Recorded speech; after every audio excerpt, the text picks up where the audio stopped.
विरागी दोष. सद्गुरू म्हणाले, बाळ, आता पुढच्या तयारीला लागलं पाहिजे. तुझी ज्योत अधिक प्रखर बनली पाहिजे.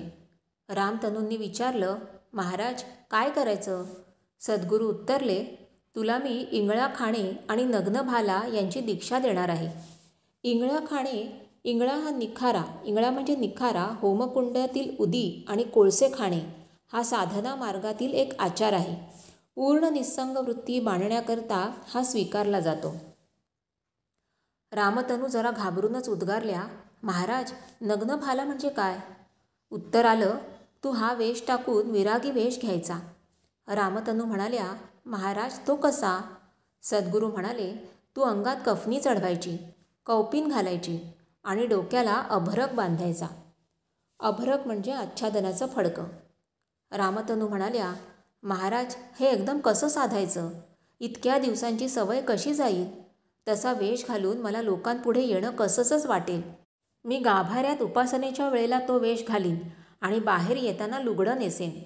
सद्गुरू म्हणाले, आता तुला तो जुना मोह टाकला पाहिजे बाळा. सर्व वृत्ती वैराग्याने भरून आल्या पाहिजेत. तू हाच वेश घालून जाऊन सगळीकडे वावरलं पाहिजेस. प्रथम अवघड वाटेल, संकोच होईल, पण सरावाने सर्व सवयींचं होईल, लज्जा निघून जाईल. रामतनूंनी विचारलं, महाराज, रंग कोणता वापरू? सद्गुरू उत्तरले, गुरुवारी भगवा रंग आणि इतर दिवशी पांढरा रंग. तुझ्या शिलेदाराला सांग, तो तुला सगळे कपडे बनवून आणेल. त्याप्रमाणे श्री रंगनाथ अप्पांनी रामतनूंचे दोन्ही रंगातील बैरागी वेश शिवून आणले. रविवारी परिधान. त्यानंतर रामतनूंनी सद्गुरूंना विचारलं, महाराज, आपण सांगितलेली अभरक छाटी सर्व तयार आहे. ती कधीपासून घालायचे ते सांगा. सद्गुरू म्हणाले, एक भारीकपणाचा दिवस पहा, मार्तंडाचा वार, आणि त्या दिवशी चांगलासा प्रसाद कर, खिरापत कर, सर्वांना ती वाट आणि नंतर हा वेश तू परिधान कर. तेव्हा रामतनू म्हणाल्या, देवा, मी कोणाला भेटायला जाणार नाही. तुमचं तेवढं मात्र ऐकणार नाही.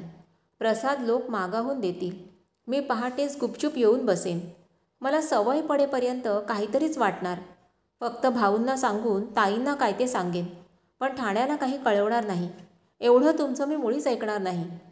असं बोलून त्यांनी एका रविवारी देवाला नारळ फोडला, सर्वांना प्रसाद वाटला आणि गाभाऱ्यात तो वेश परिधान केला. तिथपासून त्या प्रथम थोडे दिवस गाभाऱ्यात आणि नंतर सर्व ठिकाणी तोच वेश घालून वावरू लागल्या. सध्या प्रसिद्ध असलेला श्री रामतनूंचा फोटो हा त्याच वेशातील आहे.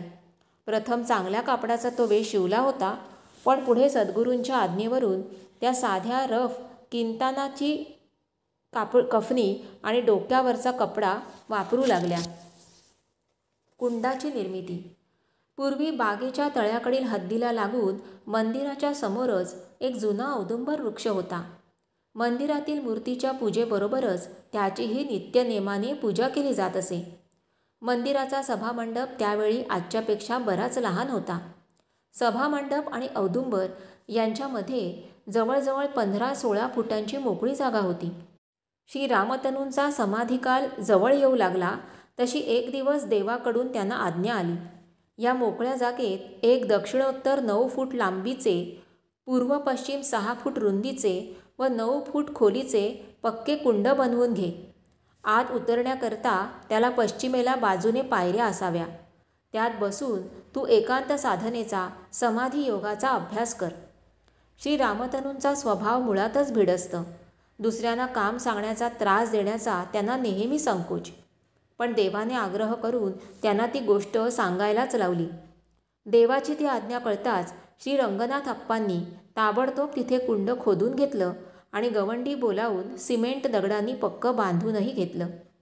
वरती आच्छादनाला प्रथम कौलं घातली होती, पण मागाहून पावसात गळू नये म्हणून पत्रे घातले गेले. रामतनू मंदिरातील नित्य पूजा अर्चा आणि होम हवन आटोपलं की कुंडात येऊन बसून ध्यानधारणा करू लागल्या. कुणाचं काही काम किंवा प्रश्न असेल तर वर यायच्या. इतर सारा वेळ त्यांची कुंडातच साधना चालू असायची. पुढे निर्वाणपदाला गेल्यावर श्री रामतनूंची समाधी याच जागी व्हावी अशी श्री सद्गुरूंची बहुतेक इच्छा असावी असं त्यांनी दिलेल्या कुंडाच्या एकंदर मापावरून, आराखड्यावरून आणि सुचवलेल्या जागेवरून वाटतं. लोकांना फार मागाहून त्याची जाणीव झाली. पण रामधनूंनी संकोचाने तसं कोणाला स्पष्ट सांगितलं नाही. त्यामुळे बांधणाऱ्यांनी ते पक्क सिमेंट कॉन्क्रीटचं न बांधता दगड रचून बांधलं आणि सांधे सिमेंटने भरून घेतले.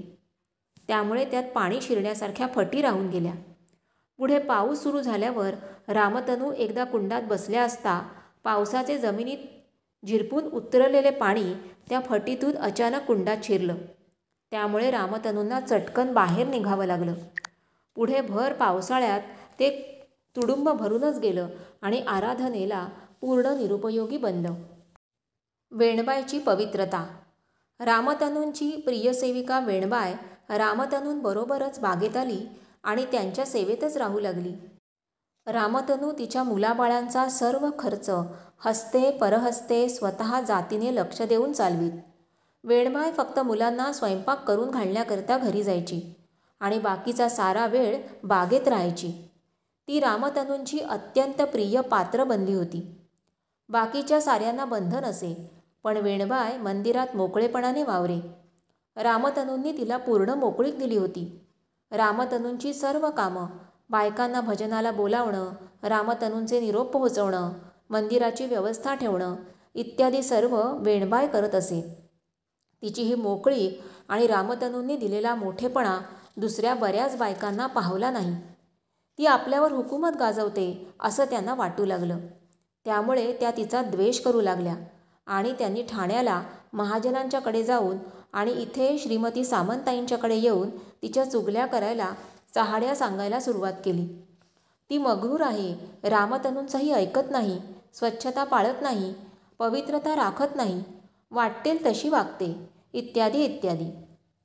श्रीमती सामंताईंनी एक दिवशी येऊन श्री रामतनूंना सांगितलं, शांते, वेणबायबद्दल बऱ्याच बायका बऱ्याच गोष्टी सांगतात. ती उद्धटपणाने वागते, मंदिराचे नियम पाळत नाही, पवित्रपणाने वागत नाही, तर तिला जरा बंधनात ठेव. रामतनू म्हणाल्या, ताई, त्या बायकांचं काय ऐकता? त्या तिचा मत्सर करतात. मी तिला मदत करते, मोकळेपणाने आपलेपणाने वागवते, ते त्यांना पाहवत नाही. ती पवित्र आहे. तिच्यात थोडासा आळस आहे, थोडी फटकळही आहे, पण मनाने शुद्ध आहे. देवावर माझ्यावर तिची फार निष्ठा आहे. तिला दुःख कसं देऊ? ताई निरुत्तर होऊन घरी गेल्या. नंतर 2-3 दिवसांनी सामंतताई ठाण्याला गेल्या असता ठाण्याहून रामतनूंचे बंधू डॉक्टर अण्णा महाजन आले आणि रामतनूंना म्हणाले, ताई, तू इथे या जागेत एकटी कशाला राहतेस?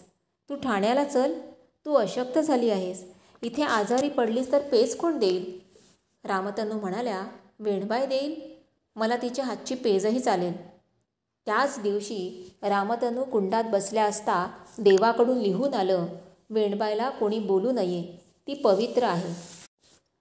अशा ह्या वेणबाय 29 ऑक्टोबर 1993 साली श्री रामतनू चरणी रुजू झाल्या.